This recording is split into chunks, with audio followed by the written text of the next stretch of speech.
আফরান নিশোর দাগি cinema দর্শকেরা 4 গুণ বেশি টাকা দিয়ে দেখছে। আসসালামু আলাইকুম, হাই আই এম নিউজ গাই। এই কথাটা কেন বললাম অবশ্যই যুক্তি আছে, সম্পূর্ণ ভিডিওটা দেখবেন তাহলে পুরো বিষয়টা বুঝতে পারবেন। আজকে দাগির যে প্রযোজক শাহরিয়ার শাকিল, তিনি একটা গণমাধ্যমকে সাক্ষাৎকারের সময় বলেছিল উত্তরা সিনেপ্লেক্সের একটা নতুন আউটলেট হয়েছে, ভিআইপি স্ক্রিনে এখানে কিন্তু 2টা শো চালু হয়েছে, 2টা শোই দাগির দখলে এবং 2টা শোই কিন্তু হাউসফুল যাচ্ছে। এবং সবচেয়ে বড় কথা হচ্ছে, সবচেয়ে অবাক করার মতো একটা কথা হচ্ছে, এইখানটায় টিকিট মূল্য কিন্তু অনেক বেশি, বললাম না 4 গুণ, 1200 টাকা। নর্মালি 350 টাকা কিন্তু এরকম টিকিটের মূল্য। যাই হোক, ওইখানটায় কিন্তু টিকিটের মূল্য 4 গুণ বেশি, প্রায় 4 গুণই বলা চলে, এবং এটা হচ্ছে 1200 টাকা। তো যেখানটায় বাংলাদেশের সিনেমা মানুষ টাকা দিয়ে দেখবে, এটা চিন্তা করাই ছিল অনেক বড় একটা ব্যাপার। সেখানটায় দাগি অর্থাৎ আফরান নিশোর যে নাটকের মানুষ, নাটক মানুষ কেন দেখছে এত টাকা দিয়ে? অনেকেই বলে যে এটা একটা নাটক হয়েছে, এটা একটা নাটক হয়েছে। তাদের কাছে আমার প্রশ্ন যে ভাই, এটা যদি নাটকই হয়ে থাকে, মানুষ নিজের কষ্ট অর্জিত টাকা লগ্নি করে কেন এই সিনেমাটা দেখতেছে?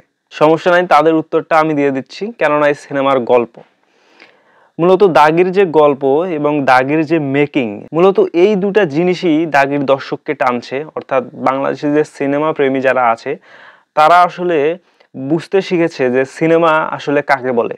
একটা গল্প নির্ভর সামাজিক সিনেমা যে দর্শক টানতে পারে, তার একদম বাস্তব উদাহরণ কিন্তু দাগি। শুধু আমার মুখের কথাই না, আপনি যদি সোশ্যাল মিডিয়ায় খেয়াল করেন, দাগির পজিটিভ রিভিউয়ের সংখ্যাই কিন্তু বেশি, এবং দিন দিন যাচ্ছে দাগির যে প্রশংসা, এটা কিন্তু বাড়ছেই। অর্থাৎ একটা নাটকের যে অভিনেতা আফরান নিশো, তার একটা সিনেমা দাগি, সেটা কিন্তু মানুষ 4 গুণ বেশি টাকা দিয়ে দেখছে।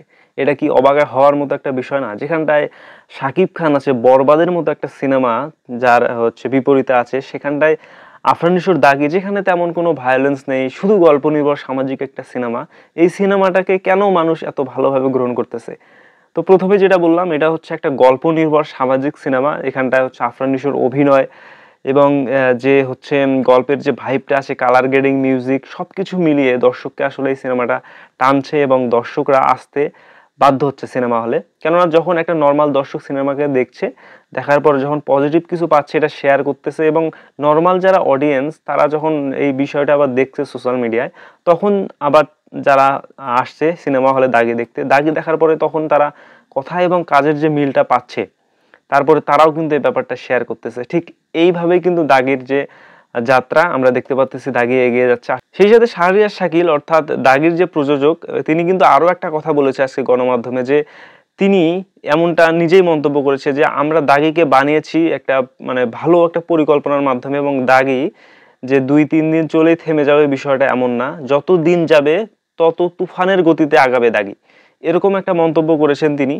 শুধু তার মন্তব্যই না, এখানে যে সিনেমাটা ভালো হবে, যার গল্প ভালো এবং দর্শক যেই সিনেমাটাকে গ্রহণ করবে, সেই সিনেমাটাই কিন্তু চলবে। এরই মধ্যে কিন্তু কিছু সংবাদ মাধ্যমে দেখতে পেলাম যে শাকিব খানের যে অন্তরাত্মা নামের যে মুভিটা রিলিজ করা হয়েছিল, ওইটা কিন্তু ইতিমধ্যে আজকে 3 দিন, আজকে অনেকগুলো হল থেকে সরানো হয়েছে। তো মূলত বিষয় হচ্ছে এটাই, আফরান নিশোর যে যারা বলে যে এটা একটা নাটক সিনেমা, নাটককে দেখবে, আসলে তাদের জন্য আজকের এই ভিডিওটা। ভাই, সিনেমাটার গল্পই আসলে মেইন। আপনি দেখেন কত সমালোচনা করছেন যে নাটককে টাকা দিয়ে দেখবে। ভাই, নাটকের একজন মানুষ আফরান নিশো এবং তার একটি সিনেমা দাগি মানুষ 4 গুণ বেশি টাকা দিয়ে দেখতেছে।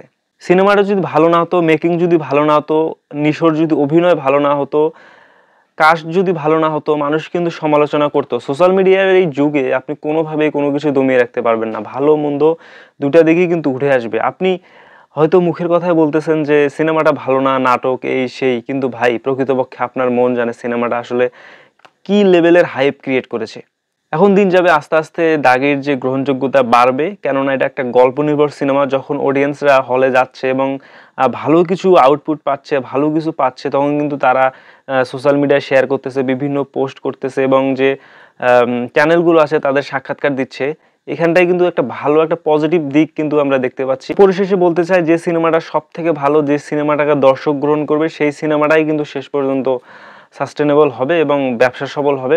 তো বাদ বাকি আপডেটের জন্য আমার এই চ্যানেলটা সাবস্ক্রাইব করতে পারেন। দেখা হবে পরবর্তী কোনো ভিডিওতে। সে পর্যন্ত ভালো থাকুন।